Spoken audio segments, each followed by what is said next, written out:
Chicken मटण विक्री बंदीचा निर्णय सरकारने घेतलेला नाही। महापालिकांचा निर्णय मला माहीतही नाही। मुख्यमंत्री फडणवीसांची प्रतिक्रिया। 1988 साली काँग्रेस सरकारने याबाबत जीआर काढला। फडणवीसांचं स्पष्टीकरण। पुणे काय खावं हे ठरवण्यात सरकारला रस नाही। फडणवीसांचं विरोधकांना उत्तर। ठाकरेंच्या काळातही असाच जीआर निघाला होता। विरोधकांनी मूर्खपणा बंद करावा, सीएमचा सल्ला। महाराष्ट्राला तुम्ही काय नपुंसक बनवताय का? फडणवीसांनी मांस विक्री बंदीचे फतवे मागे घ्यावेत। मांस विक्रीच्या बंदीवरून संजय राऊत आक्रमक।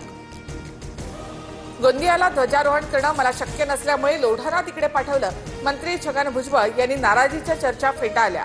गोंदियामध्ये भुजबळांच्या ऐवजी आता मंगलप्रभात लोढा ध्वजारोहण करणार। मंत्री छगन भुजबळांनी मुख्यमंत्री फडणवीसांची भेट घेतली। खात्यासंदर्भात भेट होती। पालकमंत्री पदासंदर्भात कोणतीही चर्चा झाली नाही। मुख्यमंत्री फडणवीसांची माहिती। माझ्या मुंबईतील घराची दुरुस्ती पूर्ण होताच मी सातपुडा बंगला सोडेन। धनंजय मुंडेंचं स्पष्टीकरण। मुलीची शाळा आणि उपचारांसाठी मुंबईमध्ये राहणं गरजेचं असल्याचं मत। मुख्यमंत्र्यांची ही भेट घेतली।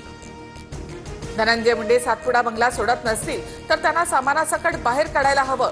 धनंजय मुंडे सरकारचे जावई आहेत का? अंजली दमन या आक्रमक।